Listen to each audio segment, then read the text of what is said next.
የፕሬዝዳንት መንግስቱ ኃይለማርያም ስደት የታቀደበት ነው ወይስ?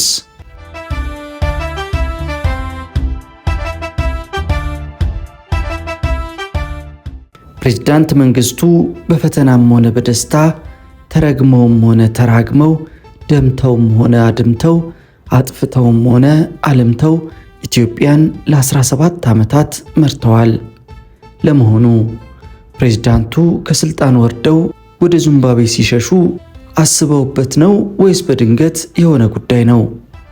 የፕሬዝዳንቱን ሽሽት የተመለከተ ጉዳይ ለዛሬ ለታሪክ ማስታወሻነት ይረዳን ዘንድ ይዘንላችሁ ቀርበናል። አብራችሁን ቆዩ።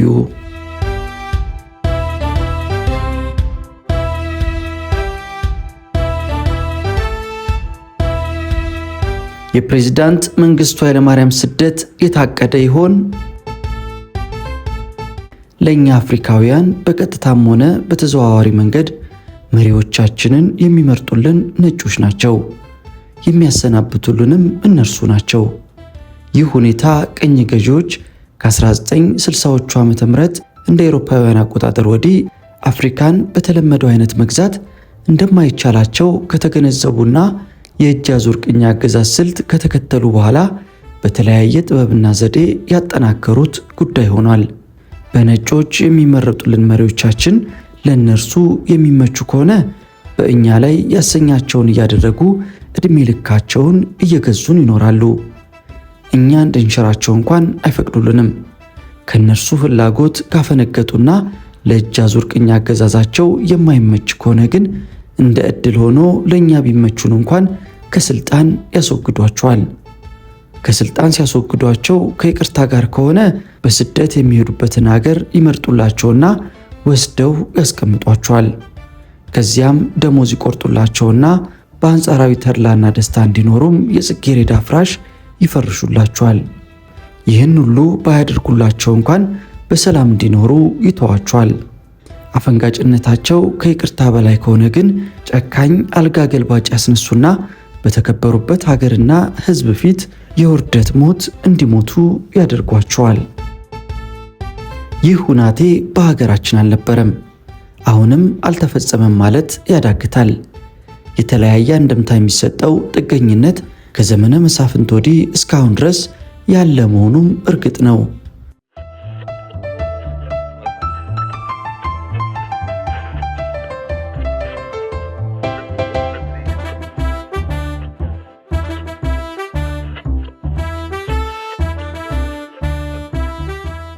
ፕሬዝዳንት መንግስቱ መስመራዊ መኮንን በነበሩበት ወቅት 2 ጊዜ ያህል ለወታደራዊ ትምህርት ወደ አሜሪካ ሄደዋል።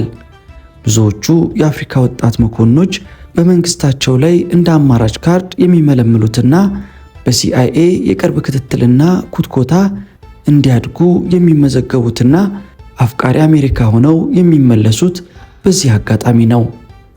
እርሳቸውም በዚያ ምልልሳቸው እንደ ተለዋጭ ካርድ መመዝገባቸውን እርግጠኛ ሆኖ መናገር ቢያዳግትም በልቦናቸው የአሜሪካ ትዝታ ሳያድርባቸው አልቀረም።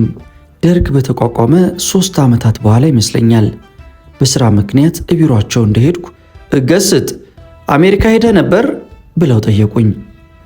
እንዳልሄድኩ ስነግራቸው በዚህ ዕድሜ የመሄድ ዕድል ባለማግኘት ያሳዝናል፣ አንዳንድ ተሰጦች አሉ ካሉኝ በኋላ እኔ እንኳን የጠየቅኩ እዚያ ብትሄድ ኖሮ የአሜሪካ ሕዝብ ብሔራዊ መዝሙሩን ምን ያህል እንደሚወድ አይተህ ስለሚሆን እዚህም ብሔራዊ መዝሙራችንንና የሰንደቅ ዓላማችንን ክብር ወደ ሕዝብ ለማስረጽ የምንችልበትን መንገድ እንፈጥራለን የሚል ሐሳብ ታይቶኝ ነው። እዚያ እኮ በየሲኒማ ቤቱ በሁሉም ቦታ ከሁሉ በፊት ብሔራዊ መዝሙራቸውን ይዘምራሉ፣ ያለ ቀስቃሽ ያለ ግፊት በማለት ለአሜሪካና ለሕዝቦቿ ያላቸውን አድናቆት በጥልቅ ትዝታ አወሱልኝ። ያውም የአሜሪካ ኢምፔሪያሊዝም ይወድማል የምንለውን ዋና መፈክራችንን ባጋጋምንበት ወቅት። በተለያዩ አስገዳጅ ሁኔታዎች ከሶቪየት ኅብረት ጋር የጠበቀ ግንኙነት ባይፈጥሩ ኖሮ ከዚያ ትዝታቸው ጋር ብርቅዬ የአሜሪካ ልጅ በሆኑ ነበረ።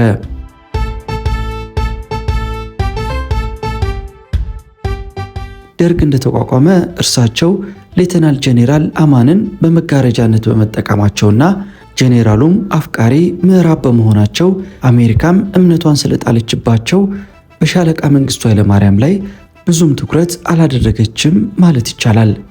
ወይም የደርጉ አዝማሚያ በመጀመሪያው ወቅት ለምዕራቡም ሆነ ለምስራቁ ጎራ አደናጋሪ ስለነበረ ልጃችን የሚሉትን መሪ ለመምረጥ አልተመቻቸውም ይሆናል። ወይም ቀስ በቀስ በደርግ ውስጥ በተካሄደ መብላላት ሳይታሰብ ልጃቸው ተበልቶባቸው ይሆናል። የያኔው ሻለቃ መንግስቱ መጋረጃውን ገላልጠው መታየት ሲጀምሩ አሜሪካ ከቸልታዋ ነቅታ ልታተኩርባቸው ብትሞክርም በኢትዮጵያ ደህንነት ላይ የተሳሳተ እርምጃ በመውሰዷ እድሉ ከእጇ አመለጠ። እርሷ ያመለጣትን ሶቪየት ኅብረት እቅፏን በሰፊው ከፍታ ተቀበለችውና በአፍሪካ ቀንድ እግሯን ተከለች። በተለይ ከ1969 እስከ 1970 አጋማሽ ድረስ የቆየውን የሶማሊያ ወራሪ ለመመለስ ወደ ልባቸው የሰረገ ውለታ በመስራቷ ከእርሳቸው አልፎ በሕዝቡም ጭምር በአሜሪካ ላይ ያለው ጥላቻ እንዲገን አደረገች። አሜሪካም ልክ በሌለው ትዕግስት የበቀል ጊዜዋን ትጠብቅ ጀመረ። ፕሬዝዳንት መንግስቱ ጠንካራ መከላከያ ኃይል ለመገንባትና በነዳጅ ዘይት ራሷን ለመቻል ካላቸው ህልም የተነሳ የሶቪየት ኅብረት ጥገኛ ቢሆኑም በመከላከያው በኩል ከሰሜን ኮሪያና ከቻይና ጥበብንና ጠቢባንን በመዋስ ህልማቸውን እውን ለማድረግ በሚያደርጉት ጥረትና በሌሎችም ቅሬታዎች ወዳጅነታቸው በጥርጣሬ የሚታይ ሆነ። ስለዚህ ኬጂቢ ተለዋጭ ካርድ እየፈለገላቸው እንዳለ የጎርባቾቭ ፔሬስትሮይካ የግንኙነት ክራቸውን በጠሰው። እንግዲህ በዚህ አኳያ እርሳቸው በምዕራቡ በኩል ጊዜህን ጠብቅ ተብለው በዛቻ ያሉ የተተዉ፣ በምስራቅ ወገን ደግሞ ወደ ጠላት ሰፈር እንዳይገባና በአካባቢው የምንረግጠው መሬት እንዳያሳጣን ምትክ እስኪገኝ በዘዴ እንያዘው በሚል በጎ ፍቃድ የተቀመጡ ነበሩ እንጂ ከሁለቱም ጎራዎች በአንዱም እንኳን በሙሉ ይሁንታ የተመረጡልን መሪያችን አልነበሩም። በስልጣን ላይ የቆዩትም በተለይ ከ17ቱ የስልጣን ዘመናቸው አጋማሽ በኋላ የነብር ጭራ ጨምድደው ይዘው እንዲሉ አብዮታዊ ሰራዊትንና ኢሰፓን ብቻ ተደግፈው ነበር ማለት ይቻላል። በዚህ መሃል የዓለም ፖለቲካዊ አሰላለፍ ባለ ሁለት ረድፍ መሆኑ ቀርቶ ወደ አንድ ረድፍ ተለወጠ። ሶሻሊዝም ወደቀ። ፕሬዝዳንት መንግስቱን በአምሳያቸው ለኢትዮጵያ መሪነት ሊመርጧቸው ያልታደሉት ምዕራባውያን ከመሪነት ሊያወርዷቸው ታጠቁ። ጠላትህን ወደ ቁልቁለት አታባረው፣ የተመለሰብህ እንደሆን ማምለጫህ ዳገት ይሆንብሃል እንዲሉ ሆነ። ሁሉም ነገር በመጽሐፍ ላይ እንደሰፈረው የሚሆን መስሎ በታየን ወቅት በአደባባዩ የወረቀት ነብር፣ የበረዶ ክምር፣ ጭራቁ ኢምፔሪያሊዝም ይውደም እንለው የነበረ የአሜሪካ መንግስት ብቸኛው የዓለም ፖሊሲ ሆነና ዞረብን። ሩጫችን ወደ ዳገት፣ ማምለጫችንም ወደ እርሱ ጉያ ሆነብንና አረፍነው። ፕሬዝዳንታችንም ወደ ተመረጠላቸው ወይም ምረጥ ተብለው ወደ መረጡት የስደት ሀገር እብስ አሉ።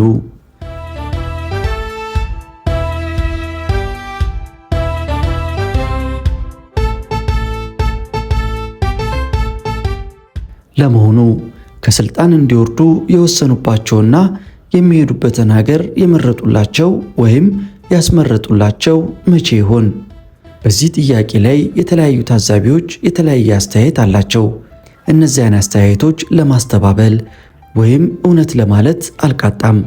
ሆኖም በዚህ ዙሪያ ለእኔ የመሰሉኝንና ታዛቢዎችም የሰነዘሯቸውን አስተያየቶች ጎን ለጎን በማሳየት አንዳንድ እውነቶችን መጥቀስ ወዳለሁ። ነገሩን ጥቂት ዓመታት ወደ ኋላ ፈቀቅ ብለን ብናየው የሚሻል ይመስለኛል። በቀድሞ ሶቪየት ኅብረት የኢትዮጵያ አምባሳደር የነበሩት ሌተናል ኮሎኔል ነሲቡ ታዬ በ1979 ጥር ወር ለተቋቋመው የመከላከያ ኢንዱስትሪ ኮሚሽን ኮሚሽነር እንዲሆኑ ከሞስኮ ተጠርተው መጡ። በምትካቸው አቶ አስራት ወልዴ ተሾሙ።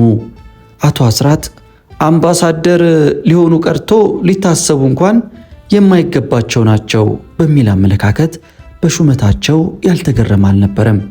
በተለያየ ዘርፍ ታላቅ ክህሎት የሚጠይቀውን የዲፕሎማቲክ ኃላፊነት ሊሸከሙ ይቅርና የሰለጠኑበትን የመምህርነት ሙያ በአግባቡ ለመወጣት እንኳን መግባባትም ሆነ ማግባባት የሚያዳግታቸው ናቸው እየተባሉ የሚተቹ ነበሩ። በእርግጥ በወቅቱ በአዲስ አበባና በሞስኮ መሃል ረቂቅ ስራዎች እንዲከወኑ የሚጠይቅ ዲፕሎማሲያዊ ተግባር አልነበረም። ምናልባት ኢኮኖሚ፣ ትምህርትና ወታደራዊ ነክ ጉዳዮች ጎላ ብለው ይታዩ ይሆናል። እነዚህ ጉዳዮች ደግሞ በአመዛኙ የአታቺዎች ተግባር እንጂ እምብዛም አምባሳደሩን የሚጫኑ አልነበሩም።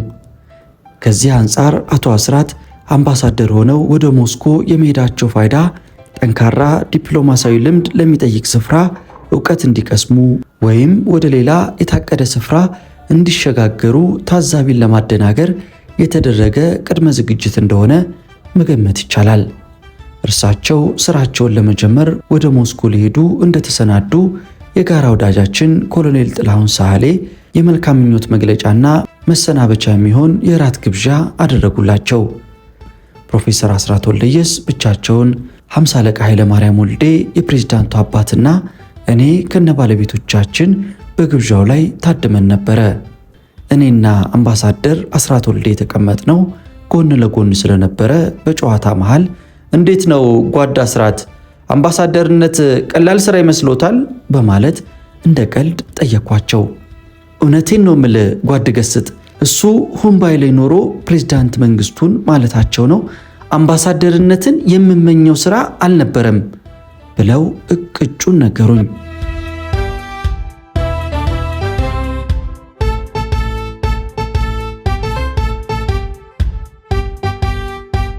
ሞስኮ ሄደው ስራ በጀመሩ 2 ዓመት በኋላ ይመስለኛል ወደ ሐራሬ ዚምባብዌ ተዘዋወሩ። ወዲያው የውጭ መገናኛ ብዙሃን ፕሬዝዳንት መንግስቱ የወደፊት ኑሯቸውን በሐራሬ ለማድረግ እንዳቀዱ፣ አምባሳደር አስራት ወልዴ ከሞስኮ ወደዚያ የተዘዋወሩትም ለኑሮ አስፈላጊ የሆኑ ጉዳዮችን መሰናዶ እንዲያደርጉ ታስቦ እንደሆነ፣ አንዳንድ የቤተ መንግስት ንብረቶች፣ አውቶሞቢሎችን ወደዚያው ማሸሻቸውን ያራግቡ ጀመር። እንዲህ አይነቱ የመገናኛ ብዙሃን ወሬ ያላሰበውን አሳሰበው ወይም ሆድ አሰበው ወይም ጊዜ ሲደርስ ወደዚያ ብትሄድ እንደግፋለን እንደማለት መሆኑ ግልጽ ነው። ህዝቡም ቅድመ ዝግጅቱ የእርሳቸው ነው ብሎ እንደሚያምን መሪ ፕሮፓጋንዳ ሊሆን ይችላል። ብዙ ባይለፈልፍም እንኳን አጋጣሚው በጭምጭምታም ወሬ አሜን የሚያስብል ነበር። ምክንያቱም ሐራሬ የተቀመጡት አምባሳደር አጎታቸው ፕሬዝዳንት ጋብርኤል ሙጋቤ ደግሞ የቅርብ ወዳጃቸው ናቸው።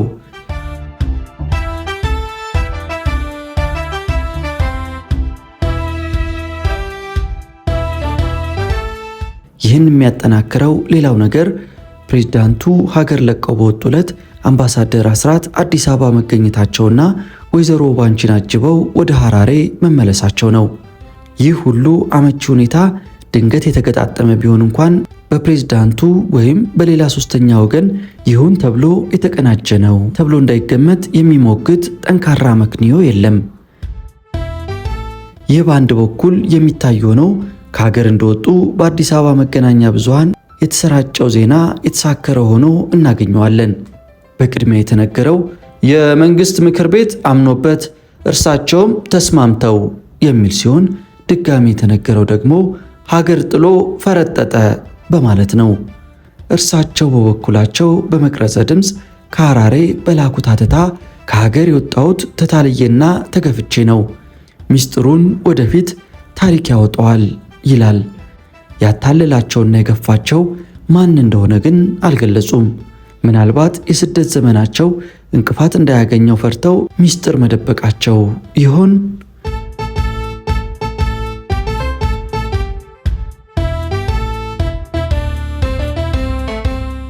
ከሀገር ሲወጡ የወታደር ልብስ ብቻ እንደለበሱ፣ ቤተሰባቸውን ሳያስከትሉ ወይም ሳያስቀድሙ ብቻቸውን ሲሆን አንድም ነገር ሳይዙ እርሳቸው እንዳሉት ባዶ እጃቸውን ነው።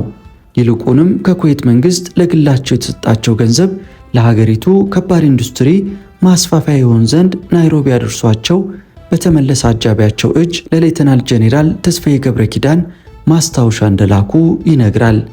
እንግዲህ ከላይ የጠቀስኩት ነጥቦች በአንድነት ተዳምረው ሲታዩ ሁለት ጠንካራ አንድምታዎችን ያመጣል።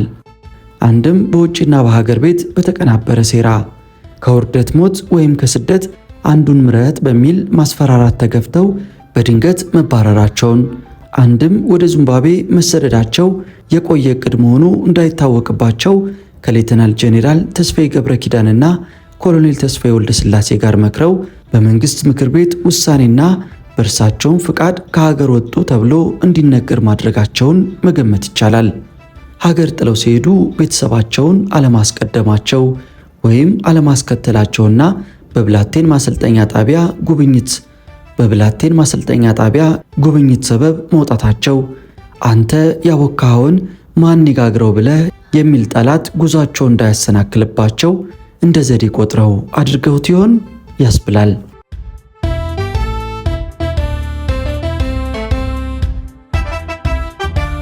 ሁለቱንም አንድምታዎች በአንድ መነጽር ለማየት ደግሞ የቀድሞ የአሜሪካ ፕሬዝዳንት ጂሚ ካርተር ወደ አዲስ አበባ ያደረጉት ምልልስ፣ በመጨረሻም የአሜሪካ ውጭ ጉዳይ መስሪያ ቤት ባልደረባ የነበሩት ሚስተር ኮሄን መጥተው እንዳነጋገራቸውና እኚህ ሰው በለንደኑ ድርድርም ዋና አጋፋሪ እንደነበሩ ማጤን ተገቢ ይሆናል። የፕሬዝዳንት መንግስቱ ከሀገር መውጣት የታቀደ ሆነም አልሆነም በሀገሪቱ ላይ አንጃቦ የነበረውን ታላቅ ጥፋት አስቀርቷል። ምክንያቱም እንደ ኢህአዴግ የ13 ሶስተኛ ወር 1991 እንደ አውሮፓውያን አቆጣጠር መግለጫ በጠረጴዛ ዙሪያ በሚካሄድ ውይይት አጠቃላይ ሰላም ካልተገኘ በግድ ወይም በብልሃት አንዱ ወገን ጠመንጃውን ማስቀመጥ ነበረበትና ነው። እርሳቸው ምንም እንኳን ቢዘገዩም ስልጣናቸውን ለዚህ ግዴታ መስዋዕት አድርገውት ከሆነ መልካም አስበዋል። ከሞት ከመቁሰል ከመክዳት ተርፎ በውጊያ መስመር ላይ የሚገኘው በተለይም በእርሳቸው አዛዥነት እምነት ያለው ሰራዊት በቀላሉ እንዲበተን እርሳቸውን ከስልጣን ማባረር ዋናው ቁልፍ ጉዳይ ሆኖ ታቅዶም ከሆነ የጦርነቱ ማብቂያ ማዕከላዊ ብልት ተመቷል ማለት ነው።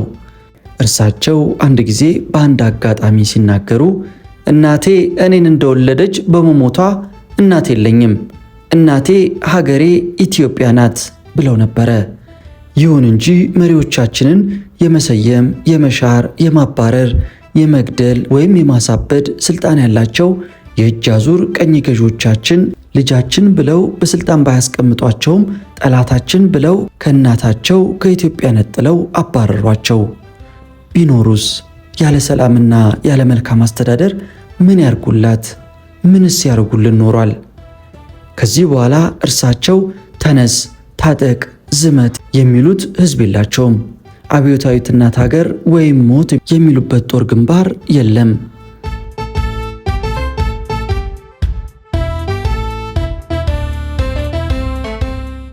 ሳታጣ ያጣች ሀገራችንን ከድህነት ማጥ እናውጣት እያሉ መወትወት እንደ ቀድሞዋ የታፈረችና የተከበረች ሀገር እንድትሆን ለማንም የማይበገር የመከላከያ ሰራዊትና ጠንካራ የመከላከያ ኢንዱስትሪ ለመገንባት ሽክብ ቁልቁል መዋተት፣ ወንበሬን ተመኘህብኝ ብሎ ማሰርና መግደል የለባቸውም። የቋንጃ ከኮች፣ ገንጣይና አስገንጣይ የሚሏቸው አማጽያን፣ የጎረቤት ንፍፊት የሚሏት ሶማሊያ ሌት ተቀን አያባንናቸውም። ሁሉንም ለተረኛው ትተው ሄደዋል። እናም ያለፈውን በነበር እያሰቡ በአርምሞ መኖር ብቻ ይለናል ገስት ተጫኔ ወይም ዘነበ ፈለቀ ነበር በሚለው ክፍል 2 መጽሐፉ ላይ። እኛም ለታሪክ ማስታወሻነት ይረዳን ዘንድ ለዛሬ ይዘንላችሁ ቀረብን። በቀጣይ በሌላ ታሪክ እንገናኛለን። ለአሁኑ ግን በዚህ አበቃን። ይህም የኢትዮጵያ ታሪክ ነው።